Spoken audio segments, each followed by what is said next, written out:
जालना जिल्ह्यातील शेतकऱ्यांना Saudi Arabia, Iran सारख्या आखाती देशात पिकणारे खजूर जालन्यात पिकवलेत। खजूर शेतीतून या शेतकऱ्याने तब्बल 8 लाख रुपये उत्पन्न मिळवले।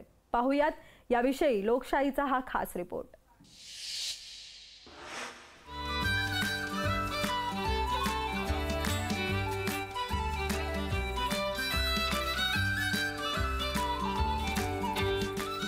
हल्ली पारंपरिक शेतीला मागे टाकत नवनवीन शेती प्रयोग करताना शेतकरी पाहायला मिळत आहेत। जालना जिल्ह्यातील घनसावंगी इथल्या दामोदर शेडगे या शेतकऱ्यानं खजुराची शेती केली।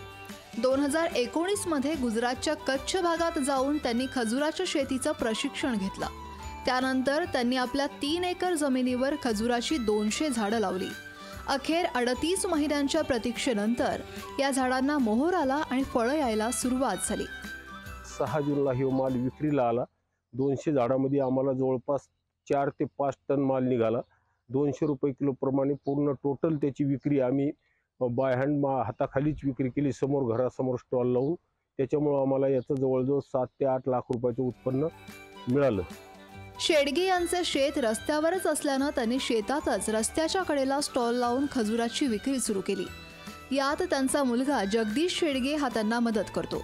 ते रस्त्यानं येणाऱ्या जाणाऱ्या लोकांना फळाकडे बघून कुतूहल वाटतं आणि काय फळ म्हणून चौकशी करत खजूर घेऊन जातात। आतापर्यंत त्यांनी 4 ते 4.5 टन खजूर 200 रुपये किलोनं विकून चांगला नफा कमावलाय। 200 रुपये किलोनी माल गेलाय सगळा। 4.5 टन माल निघाला सगळा। 4.5 टन मालात आपल्याला 8 लाख रुपये कॅश आलेत। 200 रुपये किलोनी जाग्यावर रोडवर माल विकला।